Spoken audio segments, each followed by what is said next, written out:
Bienvenidos a un nuevo capítulo de nuestro programa. Hoy día nos acompaña nuevamente Marcelo Leiva, quien es profesor de la Universidad de Talca y también, por supuesto, él es investigador y especialista del área de la metodología. Marcelo, bienvenido. Muchas gracias, Natalia, por la invitación.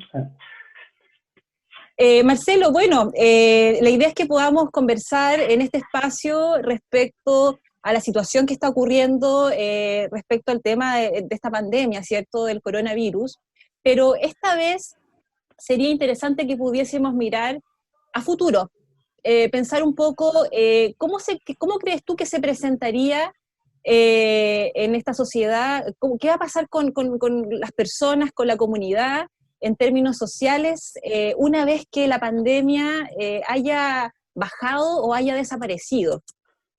Es complejo ver eso ahora porque, perdón, una de las cosas que vemos siempre en las crisis es que tienen un comportamiento, producen caos en el sistema, digamos. Los sistemas sociales tienen un comportamiento que tiende a la complejidad, pero cuando se produce una perturbación, esa complejidad se altera, hay un periodo caótico y luego retoma la complejidad si hay que se hacen las cosas que el sistema requiere que se hagan, digamos. Eso es bien importante que lo tengamos súper claro. Entonces lo que está pasando ahora es un golpe al sistema que lo hace más caótico, y por lo tanto, como caótico, es difícil pronosticar a largo plazo. Pero sí podemos pronosticar lo que va a ocurrir mañana, por ejemplo, entre comillas, si es que se puede en algunas cosas, en otras no. Mientras más complejo, más difícil es. Y frente a eso, ¿en qué cosa podemos quizás aventurarnos respecto a pronósticos en términos de comportamiento social? Sí. Lo mejor para hacer un pronóstico es centrarnos en lo que significa una crisis en sí. Yo creo que eso es súper importante. Y las crisis no se dan igual en todas partes. Lo que pasó en España, lo que pasó en China, lo que pasó en Italia, en Estados Unidos, está pasando. Es distinto lo que nos pasa aquí ahora, nosotros como en Chile o incluso en distintos lugares de Chile. Chile tiene una geografía, Chile es una loca geografía, decía algún geógrafo anteriormente. Es un país muy distinto en cuanto a sus formas, a sus comunidades que lo habitan.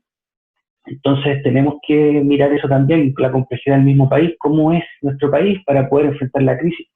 Y por cierto, revisar qué significa una crisis como concepto. Yo les puedo ¿y qué significa esta crisis en sí?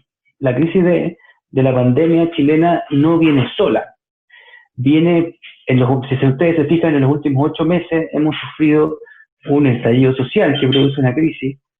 Luego la crisis de la pandemia, luego tenemos una crisis vinculada con los efectos de la cuarentena, y tenemos también una crisis que viene ahora pronto, y el desempleo. Eso sí lo podemos de alguna forma pronosticar, y venía de antes también, porque había una recesión económica previa a esta crisis de los últimos 8 meses. Se graba con el tema de la pandemia, el tema del desempleo. Claro, y de hecho... Y de hecho, Marcelo, ¿sí? Ya se está hablando de 3 crisis en el fondo, ¿cierto? Esta pandemia asociada a crisis de salud, crisis económica y área socioemocional. Claro, efectivamente.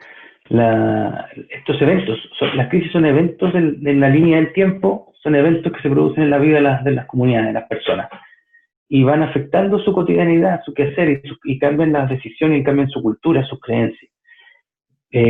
No podemos olvidar que esta crisis se ocurre también en medio de una crisis climática, una crisis del cambio climático que nos afecta globalmente. Entonces ocurren eventos que son combinados en un tiempo corto de tiempo y se suman a otros que ya venían. Así que eso no podemos tratar solo la crisis de la pandemia, tenemos que tratar todo ese conjunto de cosas porque nos afecta en el mismo momento prácticamente. Entonces, volviendo al tema de lo que significa una crisis, que sería, la crisis tiene distintas etimologías definiciones, digamos. Pero para ser bien sintético, siempre implica un cambio profundo en las creencias, en la disponibilidad de recursos. Ahora, es interesante la etimología china respecto a lo que son las crisis. Por ejemplo, el ideograma chino habla de que crisis es una oportunidad, chi, oportunidad, suerte, secreto, y viene una combinación con otro ideograma que es wei, que es peligro, riesgo. Entonces tiene de las dos caras de la moneda, tiene lo positivo y tiene lo negativo de las crisis. Y esa forma de verlo coincide con algo que me gustaría compartir con ustedes, que viene de los sistemas complejos, un hallazgo que un equipo de investigación chileno también, que es un equipo vinculado, que lidera un colega que es doctor en ciencias de la complejidad, que es Juan Pablo Cárdenas. Y él trabajó estos temas y él me facilitó este modelo, salió hace poco publicado. Y este es un esquema de grafos del concepto que personas en Chile tienen respecto de una crisis. Y es una herramienta para analizar la complejidad. Y se parece mucho al concepto chino. Entonces lo que yo entiendo del modelo es lo siguiente, o sea, por un lado en la parte de color más de color violeta, ¿no es cierto? Tenemos el conflicto como centro, ¿no es cierto? La desorganización, aquí por este lado el miedo.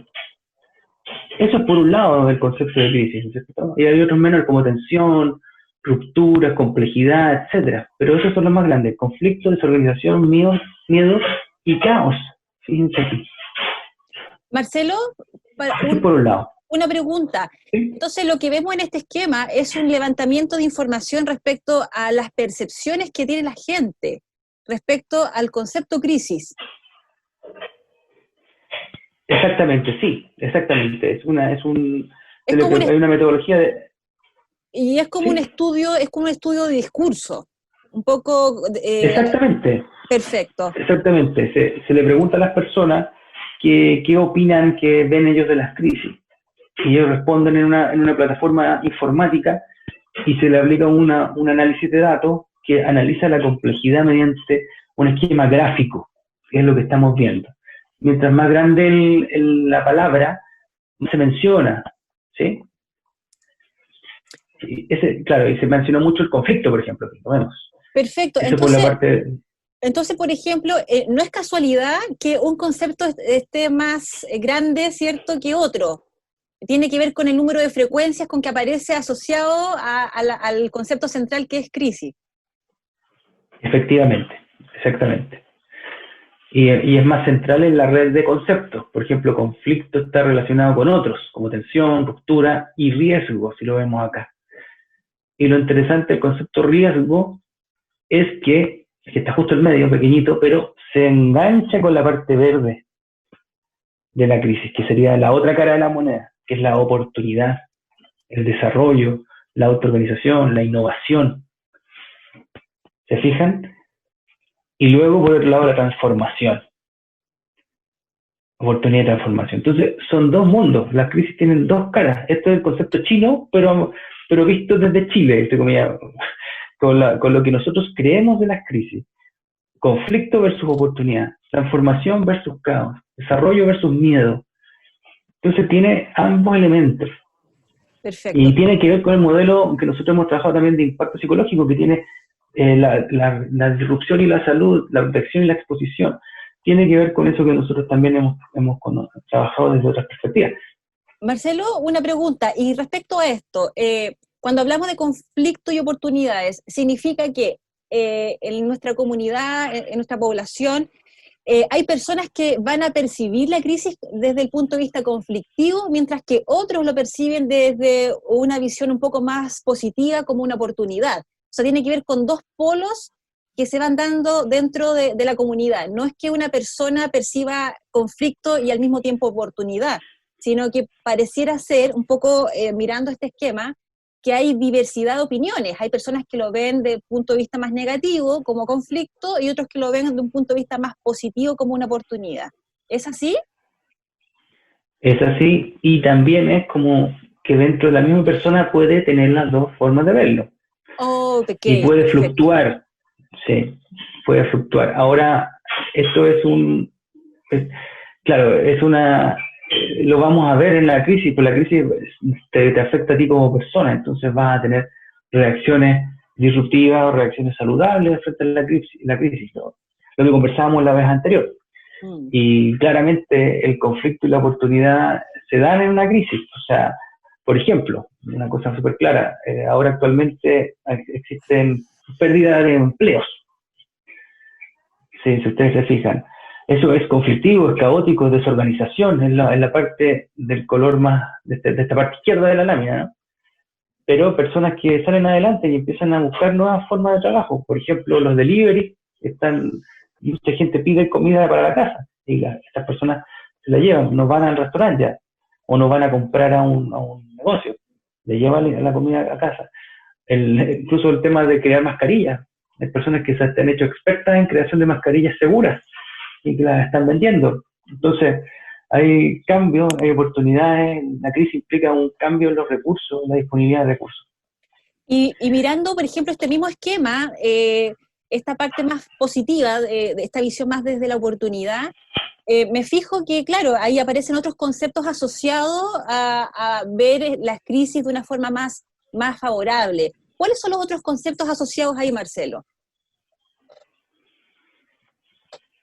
El desarrollo es importante, o sea, una oportunidad de cambio, de desarrollo de las personas, de volver a organizarse distinto, de innovar y transformar. Mira, tiene que ver con el concepto griego de la crisis también. Crisis en griego es un momento decisivo, decisión, de toma de decisión, de correr el riesgo y tomar la decisión y hacer lo que haya que hacer. Eso es súper importante. Y en el contexto chileno coincide esta crisis con la crisis del estallido social, que se relaciona con un problema que es atávico, por así decirlo, es muy antiguo en nuestro país, que tiene que ver con la representatividad. Aquí me voy a detener un poco porque los historiadores sociales, etcétera, han analizado el tema bastante mejor que lo que yo puedo decir aquí. Lo que yo entiendo de esto es que existe una historia del país, la historia de las personas que han vivido en este territorio largo que mencionábamos antes, que se ha ido poblando lentamente al sur de un planeta, etcétera, muy lejano de los grandes centros, de las grandes urbes del mundo, que sometido a un rigor geográfico de terremotos, volcanes, etcétera, no es fácil vivir aquí. Si te pones a pensar, estamos lejos y estamos sometidos a muchos estresores y eventos críticos. Y aquí se producen comunidades, y con esa cantidad de historia crítica, nunca nosotros nos habíamos llegado a organizar como sociedad de una manera representativa, según los análisis de los historiadores sociales. O sea, la representación que lográbamos siempre no llegaba a todas las personas o a un gran grupo de personas. Había distancias y se centraba mucho en el tema constitucional, las constituciones, que de hecho las constituciones del país han sido más bien de un carácter más conservador y más impuesto que participativo, ¿sí? Exacto. Y eso lo puede decir mejor en una persona experta en historia de constitución. Yo estoy hablando con mucho sesgo, ¿eh? Lo tengo que decir aquí, pero es mi visión. Ahora, entiendo que el proceso que lleva a la crisis del estallido social, la crisis del 18 de octubre, tiene que ver con una innovación, como aparece en el modelo, con un desarrollo distinto, con una oportunidad de cambio en nuestras formas de organizarnos, que por ahí está autoorganizarnos. Entonces, yo lo veo por ese lado. Tiene que Oye, ver con esa transformación. Marcelo, ¿Cómo nos organizamos desde nosotros mismos? ¿Cómo cambiamos esa forma? tomando tus palabras y pensando que estamos en plena crisis de pandemia todavía, y mirando este esquema, ¿qué aspectos hoy día están apareciendo en nuestra sociedad en términos positivos? ¿Qué elementos de lo que tú acabas de señalar están hoy día ya apareciendo más visibles?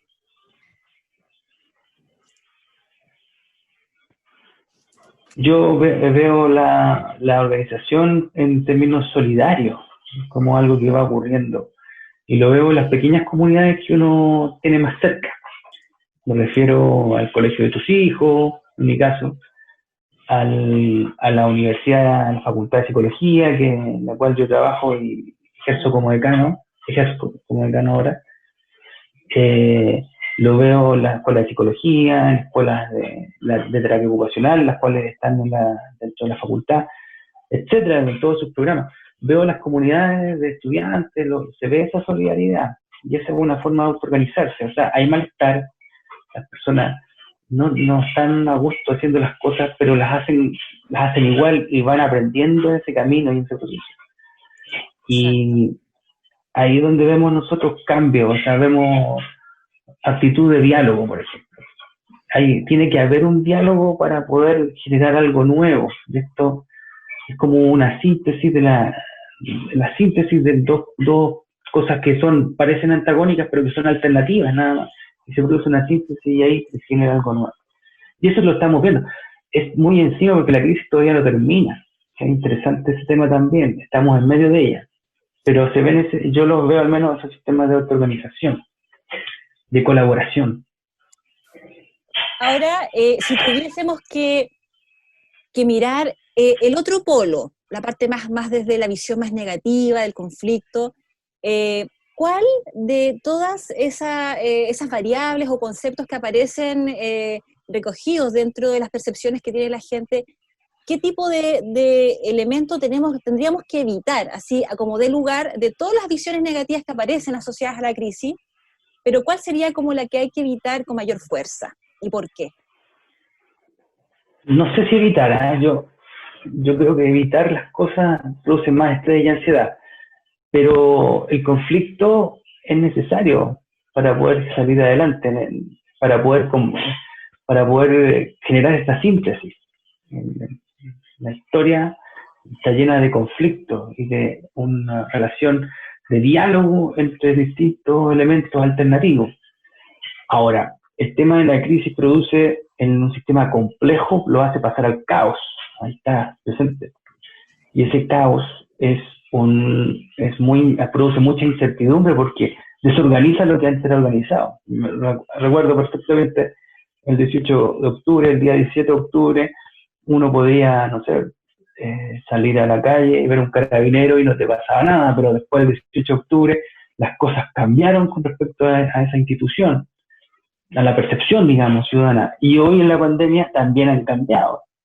Entonces, y hoy antes de que comenzara la pandemia, uno veía un TENS o una persona, un enfermero o un médico, y era una persona con bata blanca que curaba a la gente, pero hoy esa persona es distinta en la percepción social. ¿Sí? Esos cambios son rápidos y son de sistemas complejos, pasa rápidamente temas del caos, digamos. Es complejo ver el caos porque no te permite predecir a largo plazo. ¿Sí? Recuerdo, por ejemplo, y se producen bifurcaciones. Por ejemplo, existe la posibilidad, después del 18 de octubre, existía la posibilidad de que hubiesen saqueos, de que hubiesen desmanes, de que hubiesen marchas. O sea, había una combinación de respuestas disruptivas y saludables juntas. Se veía mucho eso. Y actualmente en la crisis del coronavirus existen respuestas como que las personas guardan la cuarentena, buscan formas nuevas de hacer desde sus casas, por ejemplo, la oportunidad, y respuestas caóticas de personas que, no sé, pues, organizan una fiesta, invitan a mucha gente y alguien se enferma, o personas que no respeta la cuarentena y sale a una segunda vivienda, por ejemplo. Se fijan, entonces, caos. El caos es complejo y va acompañado del miedo. Y hay que entender estos elementos. O sea, nadie le gusta la crisis, todos le temen la crisis. Yo, por ejemplo, lo he visto sistemáticamente en mis cursos de la universidad. Yo siempre pongo ejemplo el 27 de febrero del 2010. Y cuando preguntaba opiniones, nadie hablaba. Y hablaba de lo que le pasaba a las personas cuando se les caía la casa, hacía toda una explicación narrativa del hecho, y en silencio con los alumnos. Y después empecé a darme cuenta que, claro, todos habían vivido eso, era muy duro para ellos recordarlo, y no me iban a decir nada. Exacto. Claro, había un miedo allí. Entonces, comprender eso, entender lo que las personas no fácilmente van a decir lo que le pasa en su casa. Uno lo ve ahora, por ejemplo, está haciendo una clase y de pronto se escucha, no sé, pues una mamá hablando al lado de una persona, un alumno que está tratando de estudiar y habla con la vecina. Entonces, interrumpe el estudio del estudiante. Entonces no está esa solidaridad instalada dentro de ese hogar. Un ejemplo, por ejemplo, que me se viene a la mente. Entonces, todos esos elementos forman parte del caos, de la desorganización. Y tenemos que comprenderlo para poder salir adelante y entender mejor el proceso y poder llegar a la oportunidad de la transformación al desarrollo. Correr el riesgo que está que usa el medio. Ahora, por ejemplo, si tuviésemos que un poco explicarle a las personas, porque hablaste recién del sistemas complejos. ¿Qué es lo que es sistema complejo? Para que las personas lo puedan comprender. Sí, hay diferencia entre lo complicado y lo complejo. Un automóvil es complicado, un computador es complicado, tiene muchas partes. Yo no podría entender, si se me desarma mi computador, no podría volver a armarlo. Necesito una persona, un ingeniero, un técnico, un grupo de personas para que armen un computador, no para que lo diseñen y lo armen de manera adecuada. Eso es complicado porque tiene muchas partes. Ahora, lo complejo generalmente es complicado, no siempre. ¿Por qué? Porque tiene muchas partes que se relacionan entre sí. Pero lo complejo hace emerger algo nuevo. El computador no produce algo nuevo, no produce otro computador, no produce al menos si un ente complejo como un ser humano lo programe y genere algo nuevo como un programa o un programa de televisión como el que ustedes estamos haciendo acá. Entonces, Marcelo, para ver si se entiende, entonces como lo complicado está relacionado con alguna dificultad, con algún desafío, un problema, ¿cierto? Mientras que lo complejo no necesariamente tiene que ver con eso, tiene que ver con un nivel de entrelazado de ideas, de dimensiones que van a generar algo nuevo. Eso es algo complejo, pero no un obstáculo. Un sistema complejo tiene propiedades que emergen nuevas cosas, propiedades emergentes.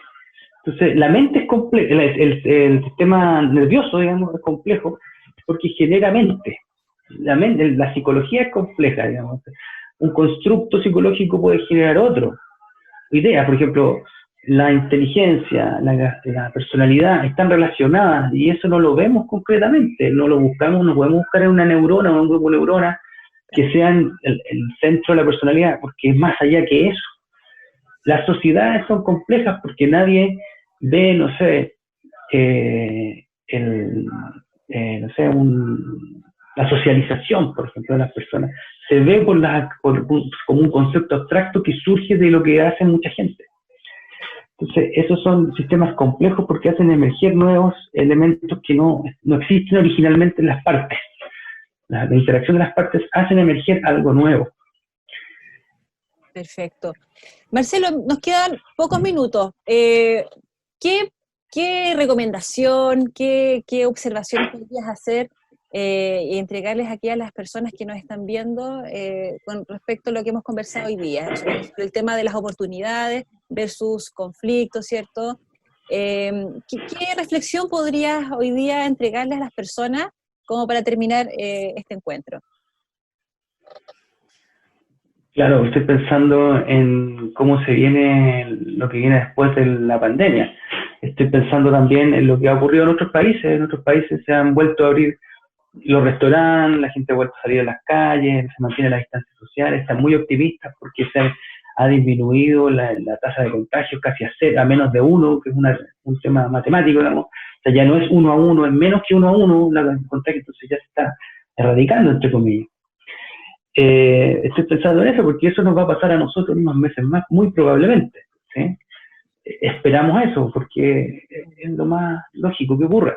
¿Ya? Si seguimos utilizando la parte de la oportunidad del modelo, si nos seguimos cuidando, si seguimos transformando nuestra cotidianidad, organizándonos mejor, etc., eso va a ocurrir.